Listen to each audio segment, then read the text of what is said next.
O Evangelho de Mateus, especialmente no capítulo 4, do versículo 1 ao 11, nos traz um relato muito inquietante, muito elucidativo.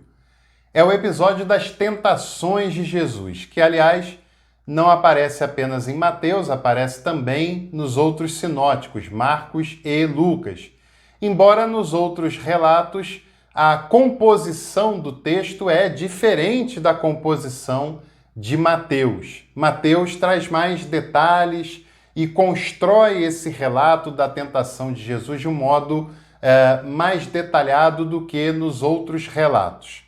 As tentações de Jesus são um relato muito inspirador e que tem tanta coisa para nos ensinar, mas eu queria falar de uma dessas coisas nesse vídeo.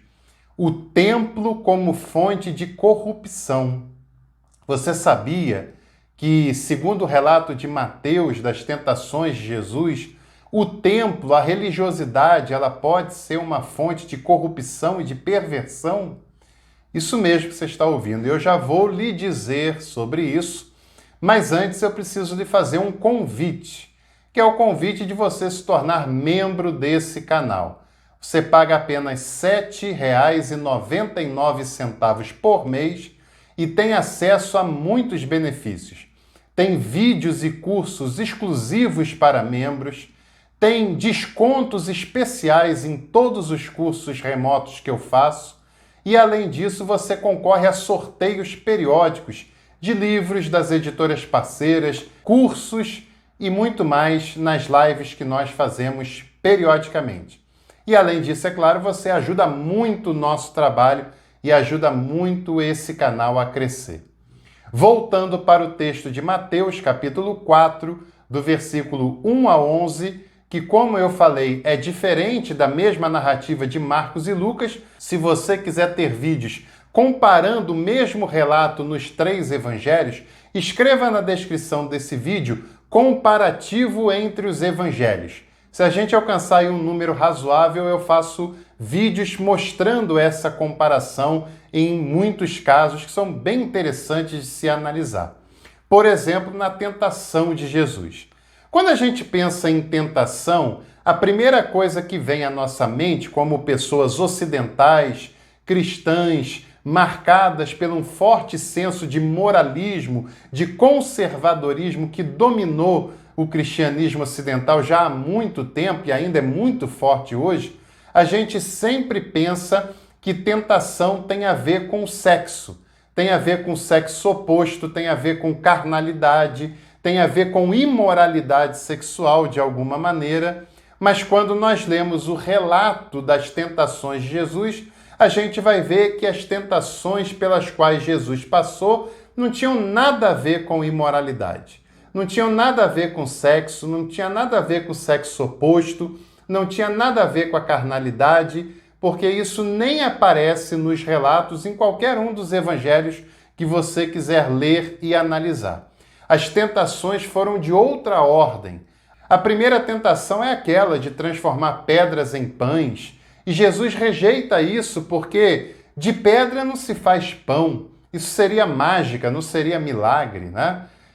A última tentação tem a ver com as riquezas dos reinos da terra, etc. E tem a ver com a adoração ao diabo. E, aliás, quem tem satisfação em dominar, em conquistar, em adquirir todas as riquezas que esse mundo tem, na verdade está adorando com as suas atitudes ao diabo e não a Deus de maneira nenhuma. Mas eu quero me reter de modo mais específico à tentação que está nos versículos 5 e 6, segundo o relato de Mateus, que diz o seguinte: então o diabo levou a cidade santa e o colocou sobre o pináculo do templo e disse-lhe: se és filho de Deus, lança-te daqui abaixo, porque está escrito: aos seus anjos dará ordem ao teu respeito, e eles te sustentarão nas suas mãos, para não tropeçares em alguma pedra. Esse texto é muito interessante e muitas vezes a gente não para pensar no que está escrito ali em Mateus, principalmente no versículo 5. Muitas vezes a gente pensa que estar no templo nos imuniza em relação à tentação e à maldade. Muitas vezes a gente pensa que estar no ministério, que estar ligado à igreja, que estar atuando na igreja, nos deixa imune a qualquer tipo de tentação e que estamos protegidos de qualquer maldade, de qualquer oferta indigna, de qualquer sedução que esse mundo e essa estrutura maligna pode nos oferecer. E esse texto nos mostra exatamente o contrário. Que mesmo na obra de Deus, mesmo no templo, mesmo naquilo que deveria ser considerado santo, existe perigo, existe risco e pode ser fonte de corrupção, como foi tentado pelo diabo a usar com relação a Jesus. Jesus estava na cidade santa. Não é porque você está num lugar santo, considerado santo, não é porque você está fazendo coisas consideradas santas que você é santo também, que você está imune do pecado por isso. E é interessante que Jesus é levado no pináculo do templo, ou seja, no lugar central e mais alto do templo, que a gente poderia simbolicamente dizer, mal comparando, com o altar do templo, com o altar da igreja, com o púlpito, com o poder eclesiástico, com o poder do microfone, da pregação, da administração religiosa. Jesus é levado para o elemento central e mais alto do templo, para o topo da hierarquia eclesiástica que tem sido sedutora para muitas pessoas. E o templo, o lugar central do templo e o lugar mais alto do templo foram usados como fonte de corrupção na tentação de Jesus, que ele rejeitou. Aliás, é pecado usar a religião como conforto. É pecado usar o poder eclesiástico como forma de dominar as outras pessoas e como forma de enriquecimento pessoal. É tentação querer chegar ao topo da hierarquia eclesiástica sem o objetivo de servir a todos os outros e apenas de se satisfazer do conforto que esse lugar alto e central pode lhe dar. Muitas pessoas têm se corrompido dentro do templo. Muitas pessoas têm se afastado de Jesus dentro do ministério. Muitas pessoas têm lidado com o ministério como uma fonte de tentação, seja pelo poder, seja pela hierarquia, seja pelo dinheiro, e tem muitas pessoas enriquecendo por causa do ministério. Soren Kierkegaard disse que o enriquecimento através do ministério é tão contraditório quanto falar de um peixe que é ave, de uma virgem rodeada de filhos e de um material de madeira que foi feito de ferro. É incompatível. É claro que os pastores, as pastoras, aqueles que trabalham no serviço do templo, eles devem receber um salário, porque o obreiro, em todas as áreas, é digno do seu salário.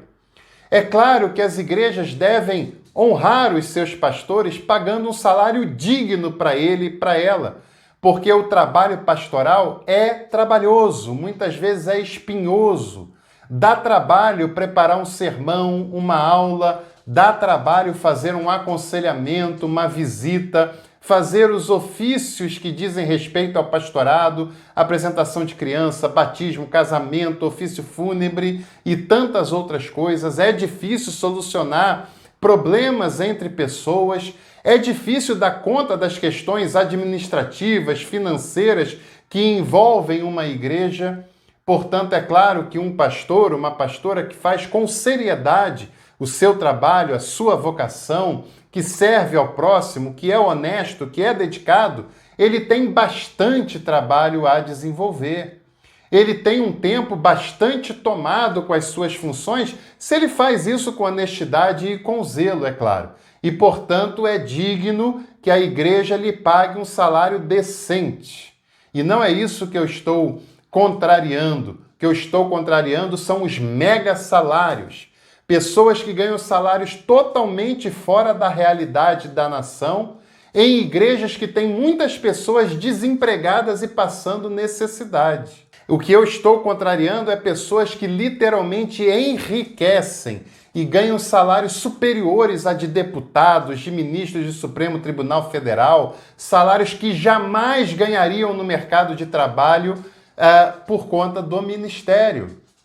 E também tem muitas pessoas que se lutam umas com as outras para saber qual será o maior bajulador daquele que está no topo da hierarquia. Qual se aproximará mais do líder da igreja, do presidente da igreja?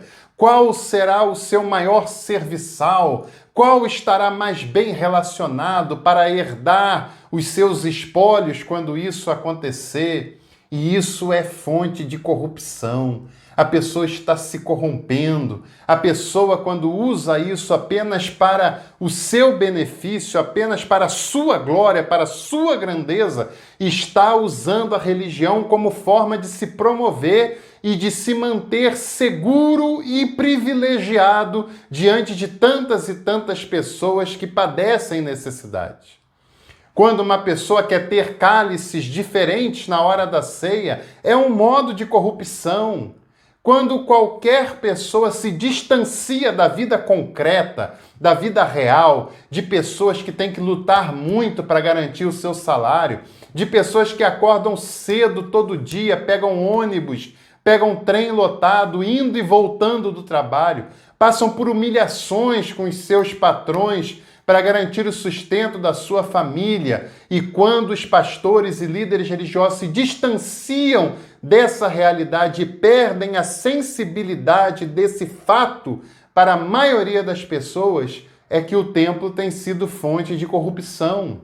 Como eu disse, o obreiro, também o pastor, a pastora, são dignos do seu salário quando exercidos com honestidade, dignidade, decência. E o templo deve ser um lugar onde nós buscamos a Deus e onde nós buscamos as pessoas. Um lugar de relacionamento com Deus, com o próximo. E um lugar onde nós devemos ter a preocupação de como esse templo pode estar a serviço da comunidade e dos mais vulneráveis, de como essa igreja pode ser missionária no sentido de servir a comunidade na qual ela está inserida. Você deve conhecer muitas comunidades carentes e necessitadas, com templos magníficos construídos no meio dela e que só servem para cultos, escolas dominicais e ensaios, e que a maior tempo estão fechados para a própria comunidade. E isso não deveria acontecer.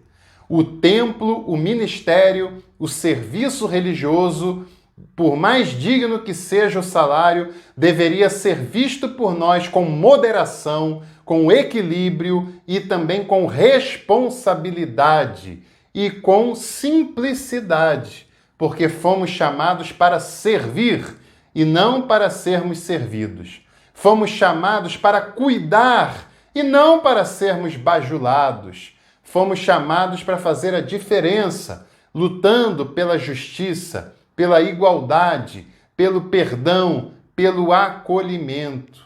O templo deve ser um lugar de acolhimento, onde todas as pessoas possam se sentir inseridas naquela realidade e convidadas a serem seres humanos e cristãos melhores a cada dia. Que nós não nos esqueçamos que na obra de Deus, que no templo também pode haver espaço para corrupção. E Jesus rejeitou a essa oferta diabólica e ele respondeu: não tentarás ao Senhor teu Deus. Não use o templo nem o ministério para tentar a Deus. Use o templo e o ministério para servir a Deus e também as pessoas. Que Deus nos abençoe e prossigamos em frente, para a glória dele.